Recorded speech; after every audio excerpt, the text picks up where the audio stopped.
Alright, so for whatever reason, tired as shit today, and just having my second meal. Some one of these Atkins meals with beef merlot with broccoli. Got my lovely, tasty beverage. And I'm gonna watch something about aliens because I wanted to, change it up and actually be maybe a little entertained rather than just enraged the entire time.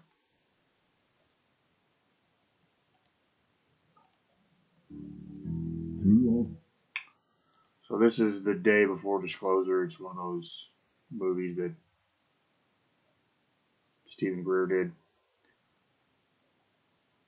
I think he did the Disclosure Project. So he's the roided up doctor that runs around and claims that the government told him and his people that the UFOs are real or some nonsense. It's not a good paraphrase, but if you know what I'm talking about, you know what I'm talking about. If you don't, look him up. He's been around for like 20 years. I think his group is a cult. From what I've seen of it, it's kind of creepy. It's kind of weird. There's a lot of hippie shit in there. A lot of bhakti type meditation. I mean, whatever. As long as he's not, fucking anybody's kids or anything like that, I guess it's your life. But the distinction between cult and religion is ultimately how accepted your particular group is by society, so it is somewhat subjective. Stages of human history, intellectual authorities have pronounced their supremacy by ridiculing or suppressing elements of reality that simply didn't fit within the framework of accepted knowledge. The so-called father of modern science, the Italian astronomer Galileo, was even convicted by the Catholic. And the concept of, ridicule being a problem is pretty stupid. Ideas aren't equal, especially scientific ones. The entire scientific process, the hypothetical, deductive method, and peer review, it's based on figuring out what works and what doesn't. There's no opinions, really. Jurchen placed under house arrest for life after publishing a book where he supported. And this is oversimplifying Galileo. Galileo basically invented experimental science as we know it. Okay, so prior to that, you had little snippets of that, maybe in Aristotle, who liked to observe and things like that, but there was no systematized method to deal with a given hypothesis, which is why you have so many different ideas. Let's say with like the pre-Socratics, strange fucking ideas that are all over the place. They have no method of testing them. They have no empirical mindset. And they don't have the mathematics at that point to do the things that we do scientifically. So part of the reason we've come this far is, as Stephen Hawking would tell us, we're on the shoulders of giants. And that's not just Stephen Hawking, but it's the title of one of his books. If you really want to go deeper into your quarantine depression, buy that book and attempt to read it because it's full of equations and you're just going to be lost. The idea that the Earth was not the center of the universe. His work was then banned and forbidden for more than 200 years. But are we really any different today? Have we really changed our acceptance towards the things that won't fit the frame? Maybe there are concepts of our reality we have yet to understand. And if we open our eyes, maybe we will see that something significant has been overlooked.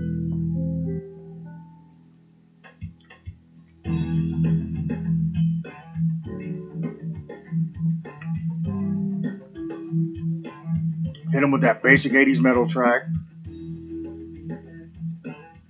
But yeah, this is a UFO documentary, so had to represent.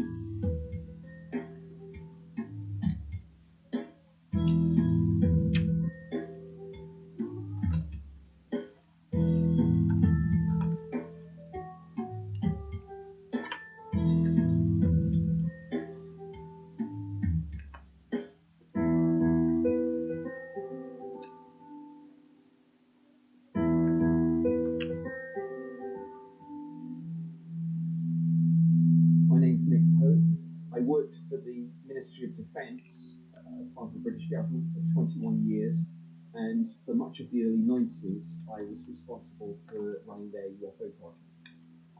The Ministry of Defence has been investigating UFO sightings since the 1950s and has about 12,000 reports in its case file.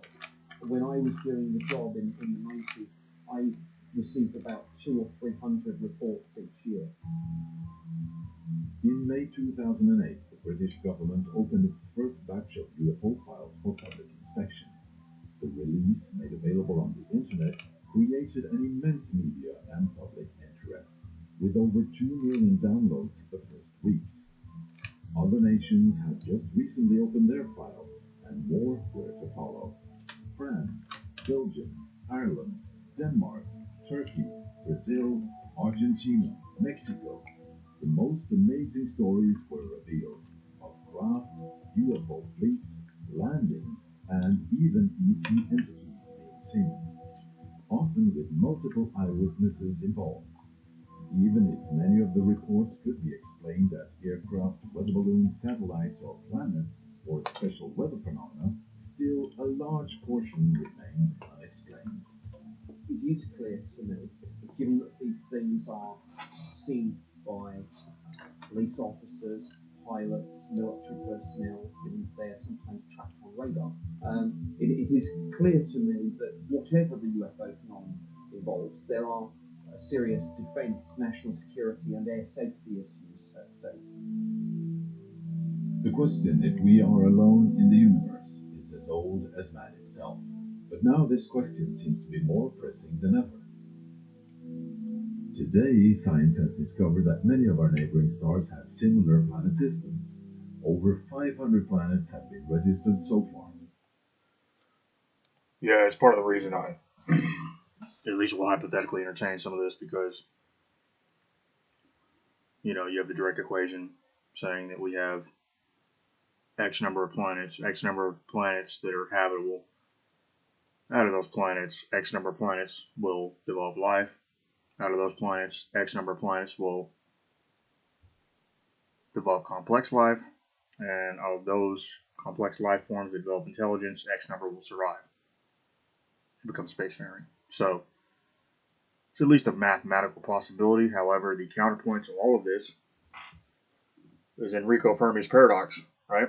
Which is, where are the aliens? Of course, the movie is attempting to say they're here now by pointing at UFO sightings and, I guess, abduction accounts.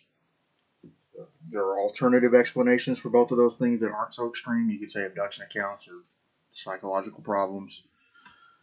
You could say UFOs are simply unidentified flying objects, not alien spaceships. So the Fermi paradox, it's deeper too. Experimentally, you would expect to have seen, or even observationally, you would expect to see evidence of propulsion systems.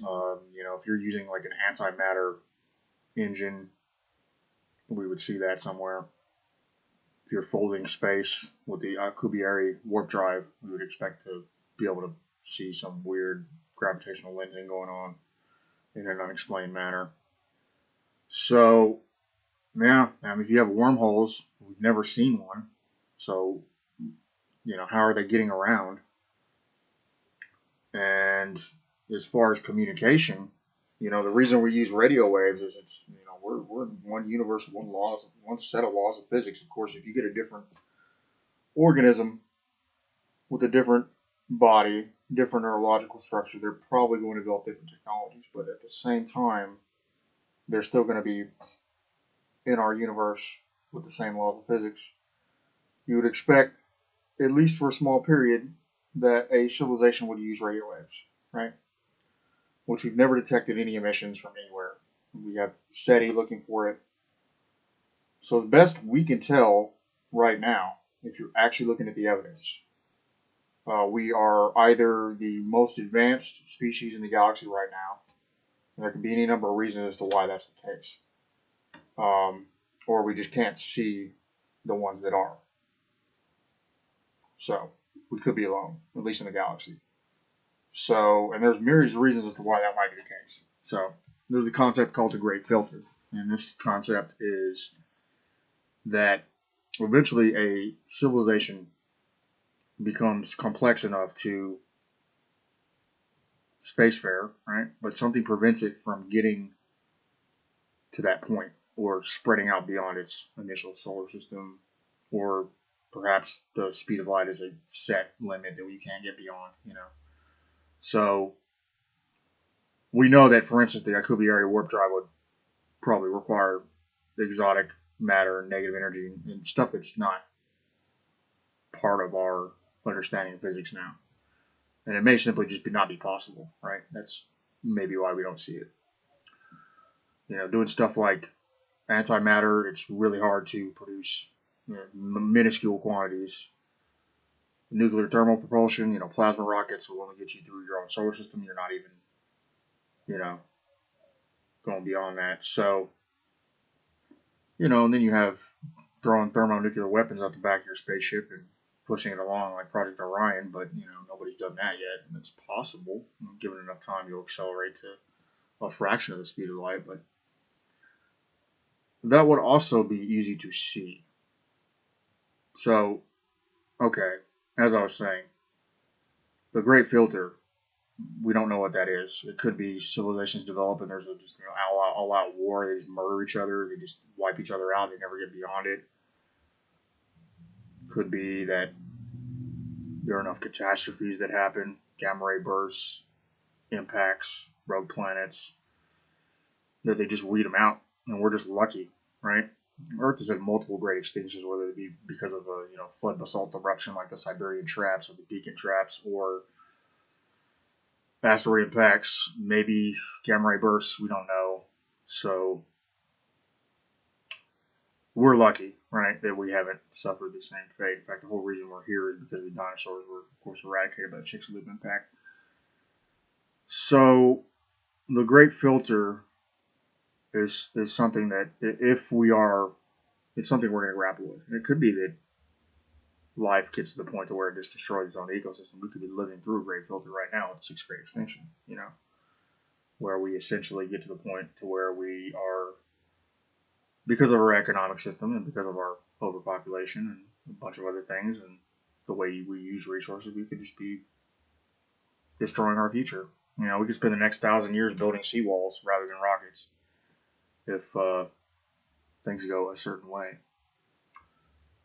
Things like the coronavirus, which are zoonotic viruses, of course, are going to become more common as we destroy and deforest more and more and more. This is predicted, as far back as the 90s, so this isn't new. And the virus is very OP, right? This virus it's a no-limit soldier, as I've heard it described by a nurse. And it could just be a consequence, and it's going to mutate. We're going to have more viruses, too. So, imagine something like that with a little bit more mortality, and that might be our future. So that could be our method of extinction. In fact, there was an entire thesis that the Cretaceous extinction was actually helped along by continental drift, meaning a lot of our continents were getting into the similar positions that they're in now. And so you got isolated populations of dinosaurs, different organisms, that suddenly came into contact, and the diseases just wiped them all out back and forth. And I believe you had the Deacon traps going off at the same time. So you had a supervolcanic eruption, and then you had Chicxulub, right? So pretty much just knocked them out. We have not had a supervolcanic eruption since Krakatoa, though we know that caused a genetic bottleneck in the human population. We can tell that by mitochondrial DNA. So,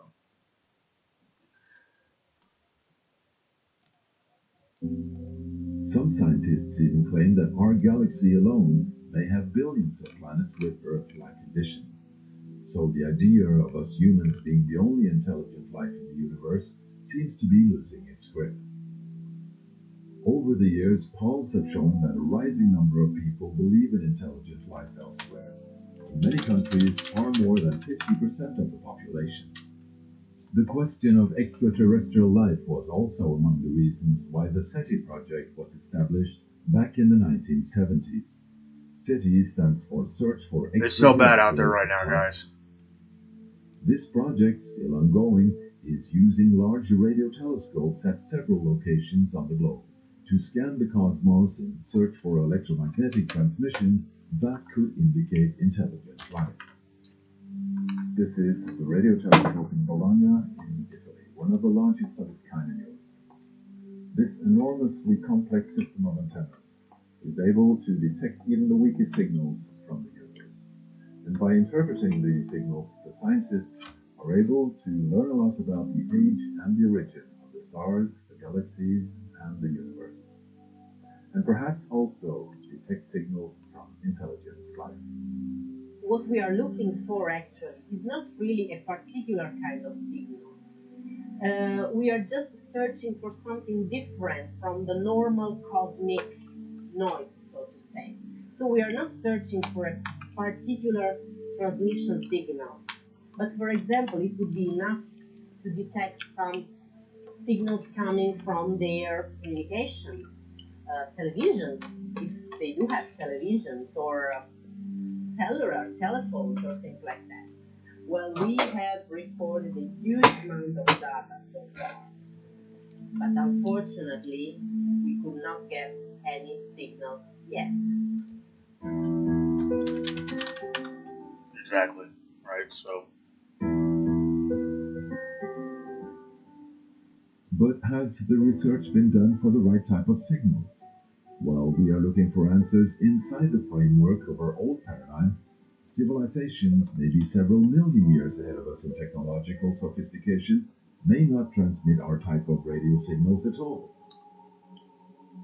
The most commonly used argument against interstellar travel is the fact that even our closest neighboring stars are several light years away. yeah, We have to move 20, 30, or maybe 50 light years out to find a substantial number of stars where life may be possible. With such, they've actually revised. I mean, we're obviously discovering more and more exoplanets, but Proxima Centauri probably has a planet. We don't know how habitable those are. Depending on, you got your main sequence stars. We understand those a lot better in terms of where life can arise, because look at our solar system, look at our sun. But that habitable zone is probably variable. So in the case of our sun, when the solar system started, you probably had Venus, the Earth, and Mars with basically comparable climates, meaning they're all Earth-like. And Venus somehow got turned into a hellscape. So somehow it went from being Earth-like and having an ocean, definitely being a hotter planet, to being an oven with pressures that can crush titanium with sulfuric acid and raining down, right? So that could be because of volcanism, lack of tectonic plates. There's evidence that the Venusian surface is quite young. So every couple 100,000 years, there's a huge amount of eruptions on Venus because there's no plate tectonics the way we have on Earth. So basically, you have crazy amounts of volcanic activity. The sun also could have changed its temperature output, so you have a hotter planet, and obviously it's closer to the sun. Mars was habitable, but as a smaller planet, again, its magnetic field didn't hold up. And once the magnetic field was gone, you don't have an atmosphere, right? And there are chemicals in the Martian soil which would make Earth life not tenable there, which doesn't, of course, mean that there isn't a kind of Martian microbe that can survive there. So those places became uninhabitable, right? And Earth got through it. Of course, we did not start our history as a planet as habitable. We had to go through the Hadean era. We had to go through the late heavy bombardment. We had to basically be a planet that had no oxygen in its atmosphere and was covered in anaerobic bacteria, right? Cyanobacteria. And later there was an oxygenation that happened due to life, okay? And that's how we got our current chemical composition in our atmosphere, which allows us to breathe. So there actually are a lot of variables that go into the Earth itself. See, it's very simplistic, okay? This is common. This is like a conventional wisdom about intelligent life is somewhat wrong. Because if you look at everything that went into the Earth, you want to talk about a fine-tuning argument. Look at everything that went into the Earth being habitable for us, okay? That doesn't mean you wouldn't have sentient roaches or some highly evolved theropod dinosaur that became intelligent down the line. I mean, yes, okay. But we've got our distance from the sun. We've got our atmosphere. We've got our water. There's some different theories that might have been produced by the Earth itself, but that's neither here nor there. And we've got the moon, okay? Because the moon was produced by a random impact, literally. And that moon stabilizes the rotation of our planet and also helps our tides, okay? So without that, who knows, right? I haven't looked at the numbers or the physics projections, but I think our rotation was like crazy fast, right? So you got all those variables, right? And then you have, like I said, you have that oxygenation event that happens, right? What if that doesn't happen? Then you just have anaerobic bacteria, right? Who knows? So we've also avoided all those other fates. A rogue black hole has not come into our solar system and just devoured our planet. That hasn't happened. Then you have the fact that we have one star rather than a binary or trinary star system, when binary or trinary stars are actually the majority, right? Plurality, at least, as far as I know. So, yeah. And we haven't passed close enough to another star system to disturb the orbits of our planets. We have Jupiter in a particular position in our solar system with its particular mass that keeps basically a lot of those comets and asteroids from hitting our planet. So it's like a shield. And our star is a main sequence star, not a red dwarf. And the key difference there is that the red dwarf has variable radiation output. So it'll be normal.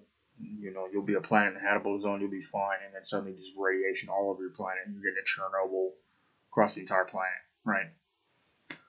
And that's not steady. So if you're a life form, you have to somehow evolve to get past that, right? It's not simple. So we've had all these, and we've got the flora fauna distinction, right? So who says that's to hold on another planet, right? So we've got your autotroph and your heterotrophs, right? So that's how we get our food, right? And there's more. And basically, it's called the rare earth hypothesis, okay? And Peter Ward is a particular scientist, not very well known, but he should be. Talks about it, right? So you should probably think about that. This conventional wisdom thinks that, okay, we're going to have a planet in the same position as the Earth, and suddenly it's going to develop complex life. And then you have to consider the particular social arrangement of humans that allows us to be intelligent. We're pack simians, right? So there are other forms of life on the planet that are intelligent. You've got elephants, you've got dolphins, you've got whales, you've got octopus, squid. Pretty intelligent, but they lack the biological basis. So in terms of octopus, they don't have social structures. They can't. What they learn, they can't pass on to their offspring. And we developed a larynx that allows us to speak, right? And it's theorized that Neanderthals didn't have it. Right? There's multiple human species on the planet. There's reason Homo sapiens were able to come out on top. And it's probably because we're able to speak. Now, and then you have the development of civilization, okay, which happened in multiple places, multiple times. And you really don't have, if you're an aquatic organism like a dolphin, how are you going to ever have technology? You're in the water, right? Can't produce fire. So if you're an elephant and you're 10,000 pounds, it's a limiting factor. You have to eat, spend most of your time eating. apes are smart enough to learn language.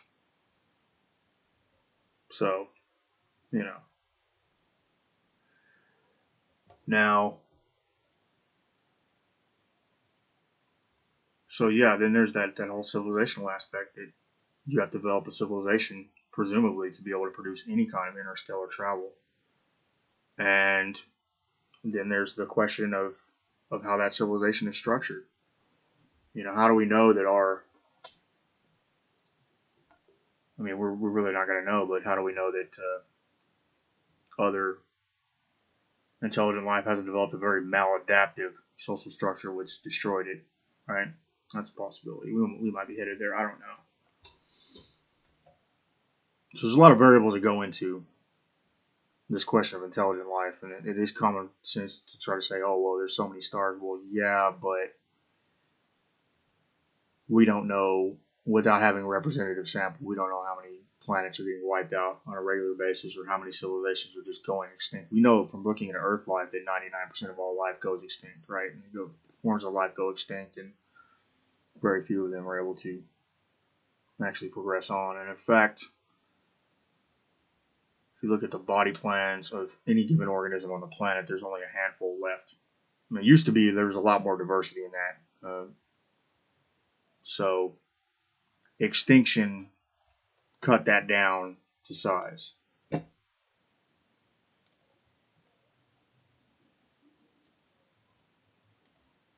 Distances and the speed of light as a limit, the thought of being visited from outside has seemed impossible. But new developments in physics have redefined Einstein's relativity theory and opened for a new view on this question. According to hydraulic mechanics, there is no problem with space travel, and not even with time travel. The equations and the physical models, concepts and relations for explaining this has been clear for more than. I don't know what pseudoscience he's referring to, but it's a fucking pseudoscience. It has to be a pseudoscience. So if there are civilizations hadronic mechanics ahead of us, distances within 100 light years may not be a big obstacle. And is this why mysterious unidentified flying objects have been reported all over the globe through centuries?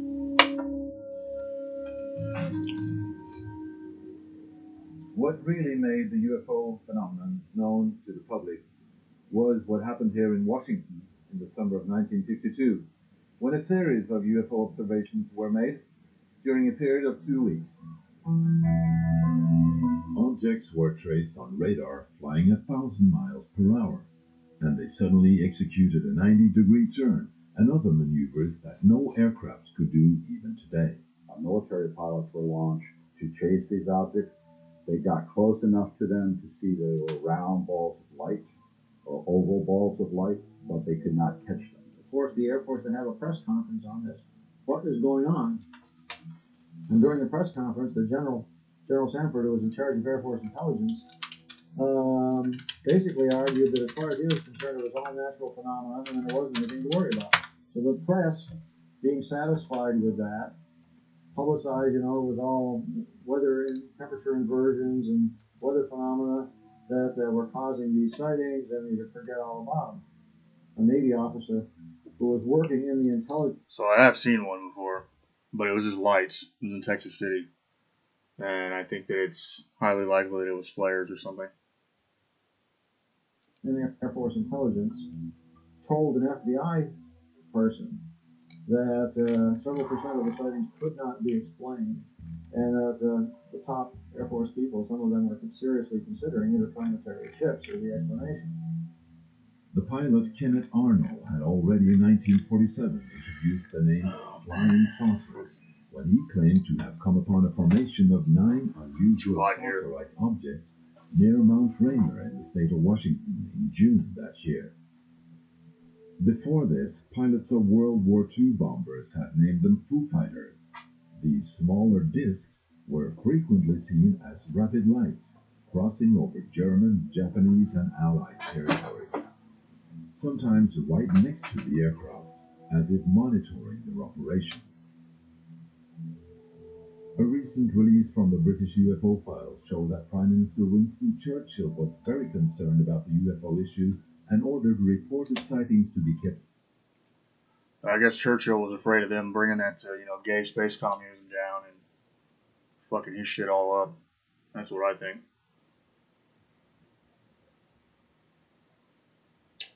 For at least 50 years to prevent mass panic. He was also afraid it would shatter people's religious beliefs. On the night of February 24th, imagine aliens get here and they're religious like the Covenant or something. That'd be terrifying. 1942, only 3 months after the attack on Pearl Harbor, several unidentified objects were picked up on radar over the city of Los Angeles. It was believed to be another Japanese attack and resulted in an intense searchlight activity and heavy artillery fire.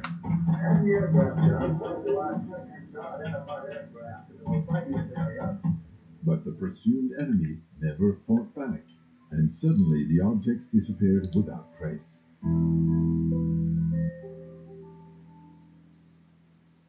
During the 50s, flying saucers were reported repeatedly, also by civil and military pilots. And I could see that it was a black lenticular form, a silhouette with these blinking lights all over the surface. And it was at least twice the size of a 747, like two Boeing 747 airliners nose to tail. And it's between me and Indianapolis, so I rode on, tried to get on its tail, and behind it, and it turned about 30-degree angles to the north and headed straight for Chicago, and then went over the right like that. And just, there's no airplane can go that fast. And over the entrance to Pearl Harbor area, it's the entrance there was either 9. I said 9 discs originally, so I'm going to keep it that way. 9 discs, white, perfectly white, and they were doing all kinds of different formations: a V, opposite L, reversed L, different types. We watched them for about 15 minutes. Then finally, they're off. It's gone. In 1952, orders were issued to military pilots in the United States. Shoot them down if they don't land when instructed to do so.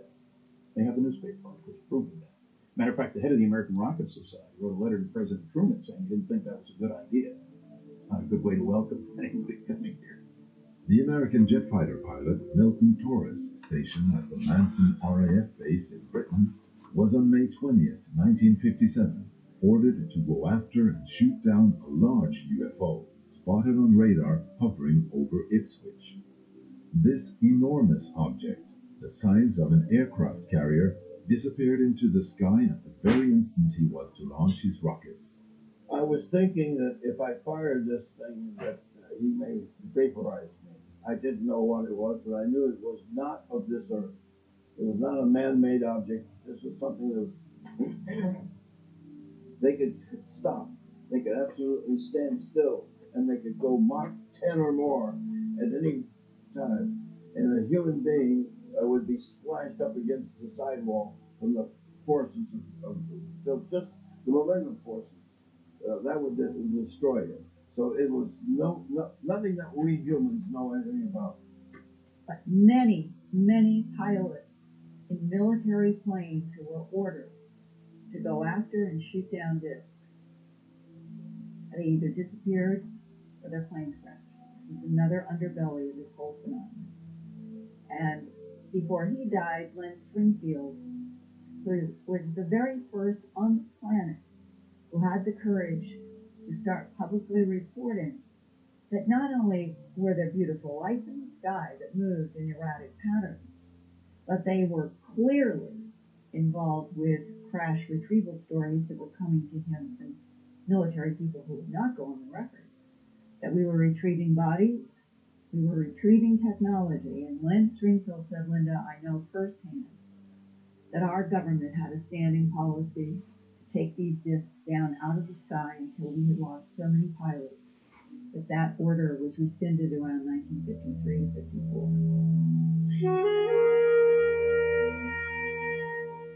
books were now appearing on UFOs, with pictures of saucers and cigar-shaped craft on close range, even with people claiming to have met the visitors in person. And soon the entertainment industry also joined the saucer wave.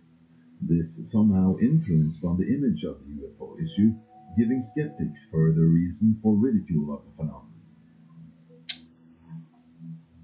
On July 19th, Alright, so are they going to talk about? Yeah, they're going to talk a about it. major incident occurred near Roswell. So I've actually been to Roswell. It's ridiculous, hilarious little town in the middle of nowhere. Kind of funny, kind of sad. See, look at that. Kind of ridiculous. From New Mexico, the place where the U.S. manufactured and stored its newly developed nuclear weapons. A flying saucer is reported to have crashed. The Army Air Forces has announced that a flying disc has been found and is now in the possession of the Army. Army officers say the missile, found sometime last week, has been inspected at Roswell, New Mexico, and sent to Wright Field, Ohio, for further inspection. The incident is revealed in the local newspaper, but withdrawn the day after. Weather balloons is the official explanation. Today, several military and civil eyewitness testimonials have surfaced concerning both the crash itself and the crash retrieval operations, indicating that it most probably was a vehicle of unknown origin. Apollo astronaut Dr. Edgar Mitchell, who was the sixth man to walk on the moon and also grew up as a Roswell resident, has recently gone public with his view on this controversial. Alright, so yeah, basically, it's a UFO documentary. I have consumed my calories for the next few hours. But, who knows? A lot of the claims are nonsense in this. You know, you could have a small percentage of UFO cases that might be some vehicle somewhere else. It's possible. Highly fucking unlikely, but it's possible.